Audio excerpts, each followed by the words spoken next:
ನಮಸ್ಕಾರ ವೀಕ್ಷಕರೇ, ಇಬ್ಬನಿ ನ್ಯೂಸ್ಗೆ ಸ್ವಾಗತ.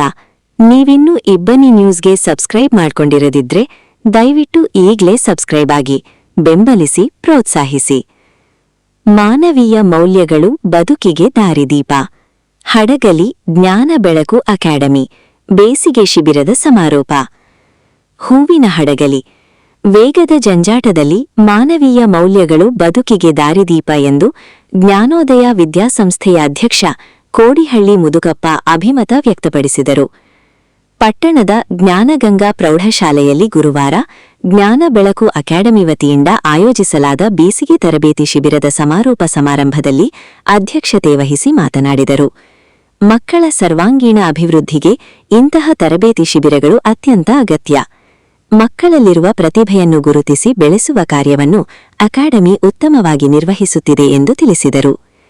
ವಿದ್ಯಾರ್ಥಿಗಳು ಸತತ ಅಧ್ಯಯನ ನಡೆಸಿ ಹೆತ್ತವರಿಗೆ ಶಾಲೆಗೆ ಕೀರ್ತಿ ತನ್ನಿರಿ ಎಂದು ಶುಭ ಹಾರೈಸಿದರು. ತಾಲೂಕು ದೈಹಿಕ ಪರಿವೀಕ್ಷಕರ ರಫಿ ಅಹಮದ್ ಕವಾಸ್ ಅವರು ಮಾತನಾಡಿ, ಬೇಸಿಗೆ ರಜೆಯನ್ನು ಸದುಪಯೋಗಪಡಿಸಿಕೊಂಡು ಮಕ್ಕಳು ವಿವಿಧ ಚಟುವಟಿಕೆಗಳಲ್ಲಿ ಭಾಗವಹಿಸಿರುವುದು ಸಂತಸದ ವಿಷಯ. ಶಿಕ್ಷಣದ ಜೊತೆಗೆ ಸಂಸ್ಕಾರ ಮತ್ತು ಆತ್ಮವಿಶ್ವಾಸವೂ ಅಗತ್ಯ ಎಂದು ತಿಳಿಸಿದರು. ಕನ್ನಡ ಜಾಗೃತಿ ಸಮಿತಿ ಜಿಲ್ಲಾ ಸದಸ್ಯ ಸುರೇಶ್ ಅಂಗಡಿ ಮಾತನಾಡಿ, ಸಾವಿತ್ರಿಬಾಯಿ ಫುಲೆ ಮೇಡಂ ಕ್ಯೂರಿ ಸಾಧಕರ ಸಾಧನೆ ನಿಮಗೆ ಸ್ಫೂರ್ತಿಯಾಗಲಿ ಎಂದು ತಿಳಿಸಿದರು. ಎಸ್ಎಂಎನ್ ಫೌಂಡೇಶನ್ನ ಎಸ್ಎಂ ಶಿವರಾಜ್ ಮಾತನಾಡಿ, ತಮ್ಮ ಸಂಸ್ಥೆಯ ಮೂಲಕ ಬಡ ವಿದ್ಯಾರ್ಥಿಗಳ ಉನ್ನತ ಶಿಕ್ಷಣಕ್ಕೆ ಸಹಕಾರ ನೀಡುವುದಾಗಿ ತಿಳಿಸಿದರು. ಬಾಹುಬಲಿ ಆಂಗ್ಲ ಮಾಧ್ಯಮ ಶಾಲೆಯ ಅಧ್ಯಕ್ಷ ಕಿರಣ್ ಕುಮಾರ್ ಜೈನ್, ಸಿಆರ್ಪಿ ವೀರೇಶ್ ಬಗಲಿ ಮಾತನಾಡಿದರು.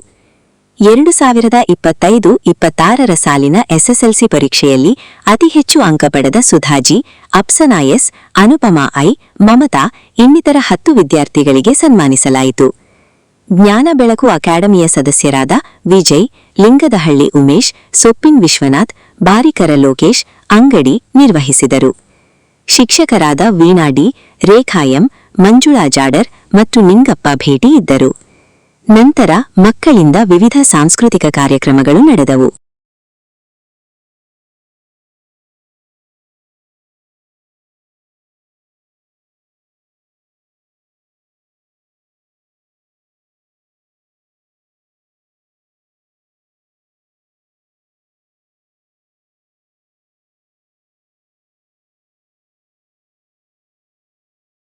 ಪರವಾಗಿ ಹೃತ್ಪೂರ್ವಕವಾಗಿರುವ ಧನ್ಯವಾದಗಳು ಮತ್ತು ಕಿರು ಸನ್ಮಾನ.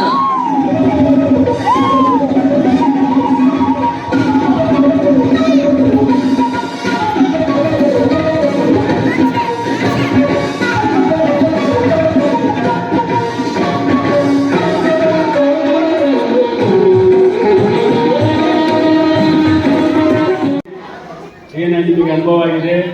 ಈಗ ಮುಂದೆ ನಿಮ್ಮದು 8ನೇ ಕ್ಲಾಸ್ 9, 10 ಮುಂದೆ ಹೋಗ್ತಿರಲ್ಲ, ಆ ಸ್ಕೂಲಿಗೆ ಈ ಜ್ಞಾನ ಬೆಳಕಿನ ಅಕಾಡೆಮಿಗೆ ಯಾವ ರೀತಿ ಕಲಿಸಿದ್ರು ಅಂತಕ್ಕಂಥ ಅವ್ರಿಗೆ ಗೊತ್ತಾಗಬಹುದು. ಈಗ ಎಲ್ಲಿಂದ ಬಂದಾರಪ್ಪ, ಈ ಜ್ಞಾನಗಂಗ ಅಕಾಡೆಮಿಯಿಂದ ಇವರು ಕಲ್ತು ಬಂದಾರ ಅಂತ ಒಂದು ಗುರುತಿಗೆ ಬಂದು ಅಲ್ಲಿ ಆ ಟೈಪ್ ನೀವು ಯಾವ ಶಾಲೆಗೆ ಹೋಗಿ ಆ ರೀತಿ ನೀವು ಈಗ ನಮ್ಗೆ ಈ ಗುರುತಿಸೋದು ಮಾತ್ರ ನಮ್ಮ ಜ್ಞಾನ ಬೆಳಕಿನ ಅಕಾಡೆಮಿಯ ಒಂದು ಶ್ರೇಯಸ್ ಬರ್ತದೆ. ಹಾಗೆ ನಮ್ಮ ಜ್ಞಾನಗಂಗ ಪ್ರವೇಶದಲ್ಲಿ ಹೆಸರು ಬರ್ತದೆ. ಆದ ಕಾರಣ ನೀವು ಹೆಚ್ಚಿಗೆ ಇದು ಮಾಡ್ಕೊಂಡು ನೀವು ಒಳ್ಳೆಯ ಇದು ಕಲಿಸಿದ್ದೀರಿ. ಈಗ ಈ ನಾವು ಇಲ್ಲಿ ಬಿಡುಮಾಡಿ ಇನ್ನು ಮುಂದೆ ಇಲ್ಲ ಇದ್ದೀನಿ. ಈಗ ಈ ನಾನು ಅಂತ ನಿಮ್ಮ ಮಕ್ಕಳಿಗೆ ಹೇಳ್ತೇನೆ ಅಂತಂದ್ರೆ, ನೀವು ಬೆಳಗ್ಗೆ 4 ಗಂಟೆಗೆ ಎದ್ದು 2 ತಾಸು ಓದಿ ಸಾಕು. 4 ಗಂಟೆಗೆ ಬೆಳಗ್ಗೆ 2 ತಾಸು ಓದಿ ಸಾಕು.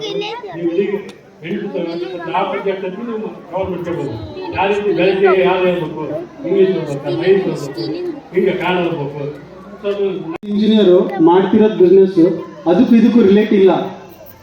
ಯಾಕೆ ಅಂತಂದರೆ, ನಾವು ಇಂಜಿನಿಯರ್ ಓದಿ ಡಿಸ್ಟಿಂಕ್ಷನ್ ತೊಗೊಂಡಿದ್ದೀನಿ. ಆದ್ರೆ ಓದಿದ್ದು ಇಂಜಿನಿಯರಿಂಗ್ ಸಾಫ್ಟ್ವೇರ್ ಜಾಬ್ ಮಾಡಿದ್ದೀನಿ 2 ವರ್ಷ. ಅದಕ್ಕೂ ಬಿಸ್ನೆಸ್ಗೂ ಸಂಬಂಧ ಇಲ್ಲ.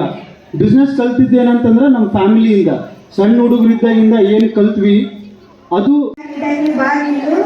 ಒಂದು ಭಾಷೆ ಕಲಿತರೆ ಸಾಕು, ಕೋಟಿ ಮನಸ್ಸು ಗೆಲ್ಲಬಹುದು. ಕೋಗಿಲೆ ಧರಿಚಂದ ನವಿಲು ಕುಣಿಯುವುದು ಚಿಂದ. ಇಂಗ್ಲಿಷ್ ಪಾಠ ಬಂದ್ರೆ ಇನ್ನೂ ಚೆನ್ನಾಗಿ